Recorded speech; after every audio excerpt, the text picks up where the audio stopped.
welcome to the Ecomedy Report. This is your anchor man, Oak Summers, with one eye on the stocks, the other eye on the block. Now let's get right to it. In Chicago, the Black Alderman Council was outraged and called for the head of the police commissioner, Gary McCarthy, because of the way that they handled the police murder of Laquan McDonald. True to form, this is how Mayor Rahm Emanuel handled the situation.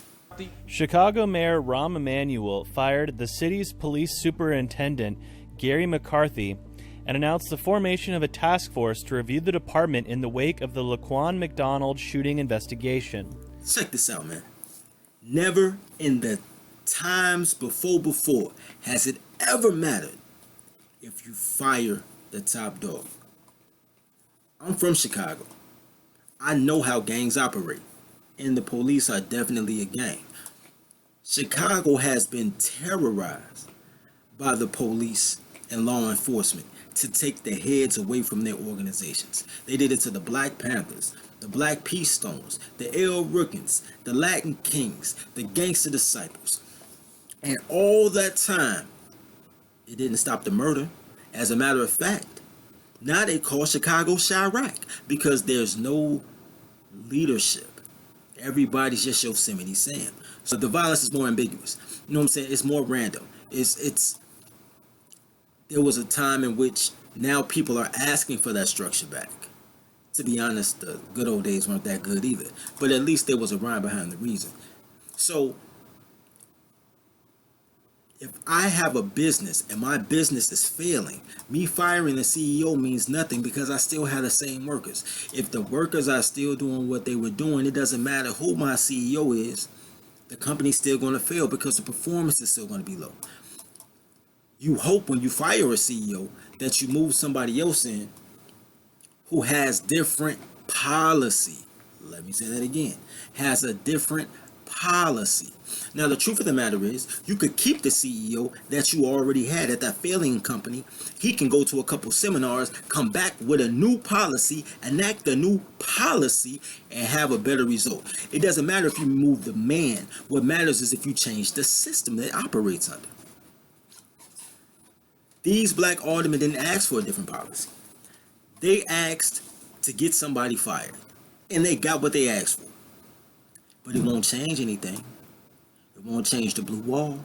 It won't change the code of silence. It won't change the random violence. It won't change the murders. It won't change the fact that when people get killed in Chicago, and Chicago has like 1 billion street cameras, that for some reason the cameras are always off when the murder happens. It won't change any of that because you haven't changed the policy. You haven't made a system of risk for a person to violate that policy. You haven't done anything. So Chicago, you get like a D minus, man. Like y'all failed that one. Y'all failed. You know what I'm saying? The only reason you don't get an F is because people don't realize how much you failed them. So for public support, hoorah. While that was going on, Hillary Clinton had something to say about mass incarceration. Let's check it out. We must reform our criminal justice system. It can be, and all too often is, stacked against those with the least power.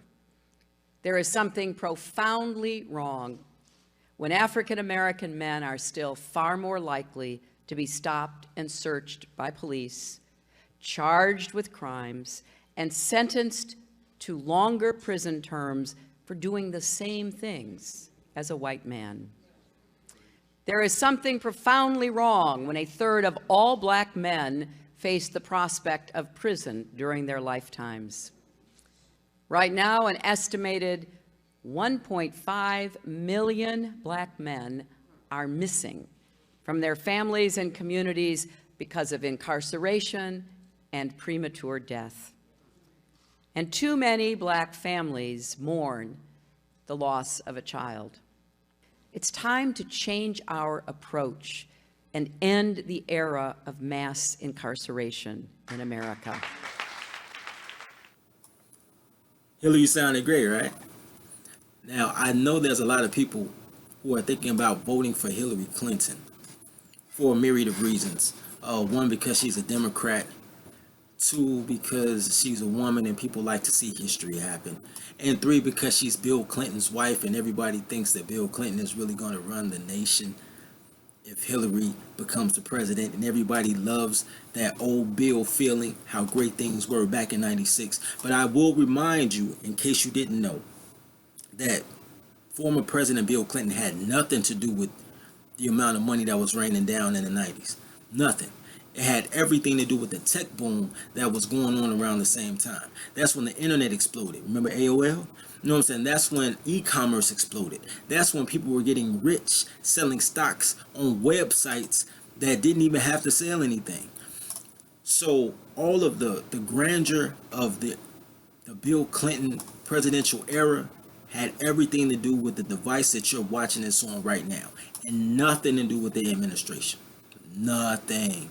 But I'll tell you what the administration did say about the same topic that Hillary's talking about yesterday.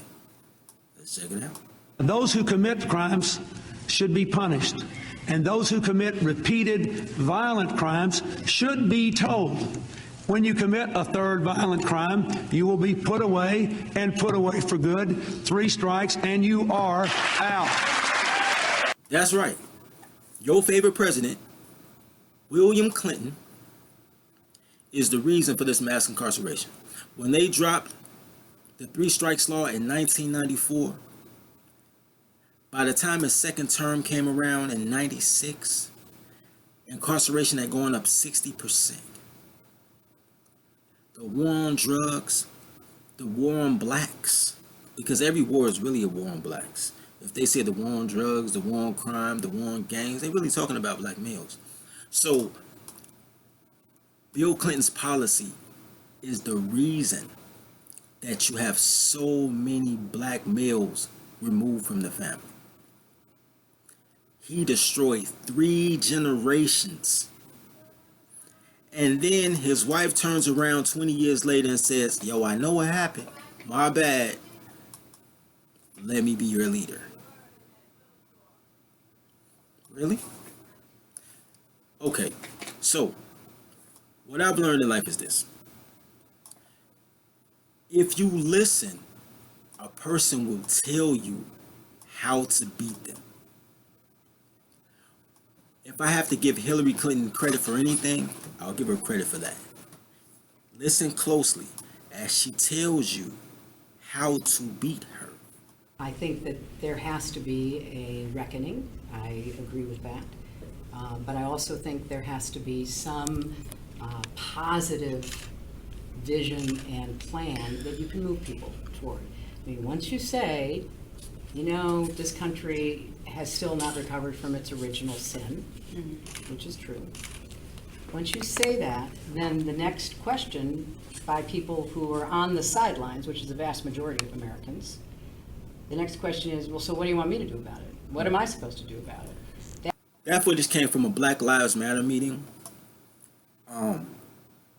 in which she calmly explained that if black people wanted something different, they can't just march with a Black Lives Matter t-shirt. They can't just try to go to the hearts of people. After you have their attention, you actually have to have something to give them.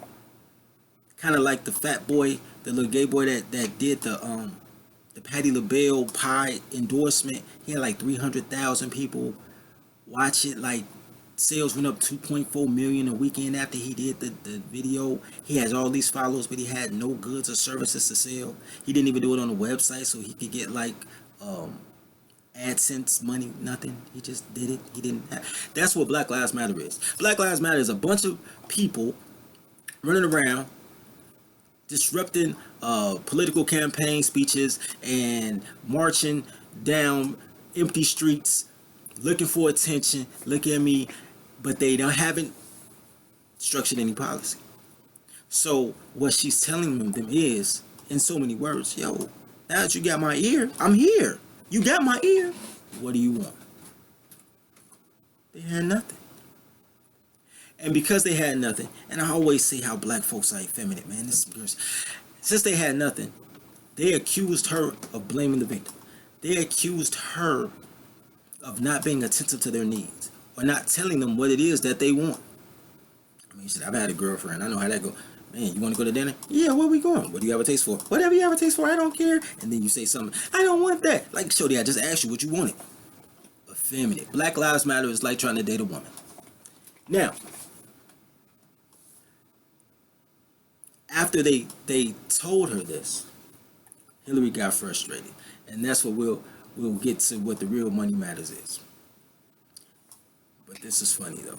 Respectfully. Yeah, well, respectfully, if that is your position, then I will talk only to white people about how we are going to deal with the very real problems. That's not what I mean. That's not what I mean. No. But like what I'm saying is what you just said was a form of victim blaming, right? You were saying that what the Black Lives Matter movement needs to do to change white hearts is No, I'm not talking about, look, I don't change. believe you change hearts.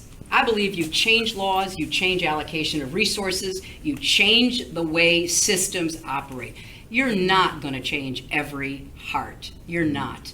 But at the end of the day, we can do a whole lot to change some hearts and change some systems and create more opportunities for people who deserve to have them, to live up to their own God-given potential, to live safely without fear of violence in their own communities, to have a decent school, to have a decent house, to have a decent future. So we can do it one of many ways. You know, you can keep the movement going, which you have started, and through it, you may actually change some hearts.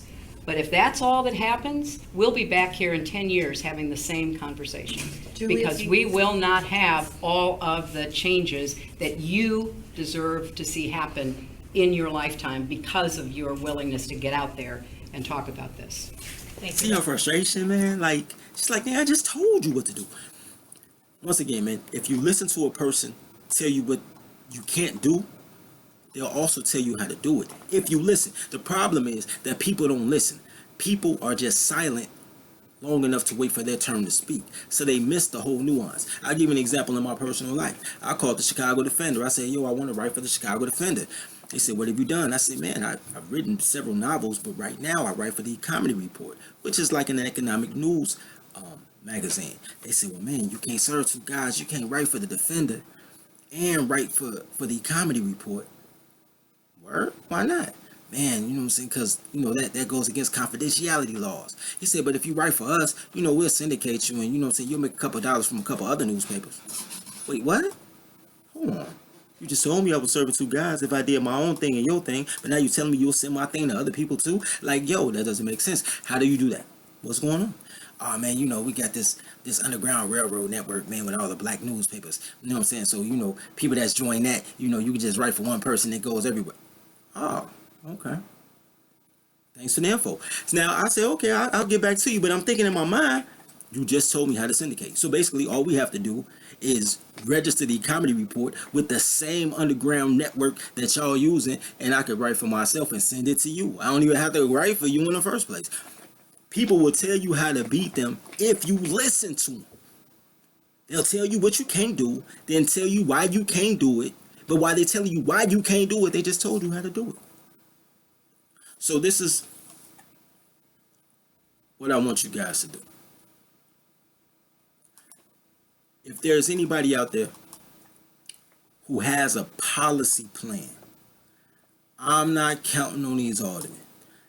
I know a lot of them personally, and a lot of them are right there on that stage talking about fire McCarthy, and they didn't have a plan.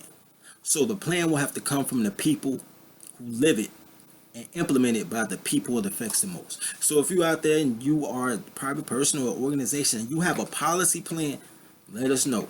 We'll promote your plan right here on the Ecomedy Report. If someone out there has a PAC so that they can finance the next candidate to take Rahm Emanuel's spot and that takes the slots of all of these black alderman union reps who just voted, though. This is the whole thing. Just 2 weeks ago, all these guys just voted for Rahm Emanuel to raise your taxes on property to like $5,000. It was like from $2,600 to like $5,200. They doubling your property tax. And these cats voted for it. So they don't really care about you. They don't. They're going to do whatever the mayor says. Because if they really cared about you, there's enough of them to try to impeach the mayor. They can go right down there to City Hall. All they need is 29 aldermen. And they can get Rahm Emanuel out of there if they really wanted to. But they don't want to. So they're not really working for you. Do yourself a favor. If you have a PAC and you're trying to fund the next candidate, let us know. We'll promote on the Ecomedy Report. Meanwhile, in between, well, don't worry about none of this, because the only thing move is the money. Love others as you love yourself, and feed the block. See you guys next time.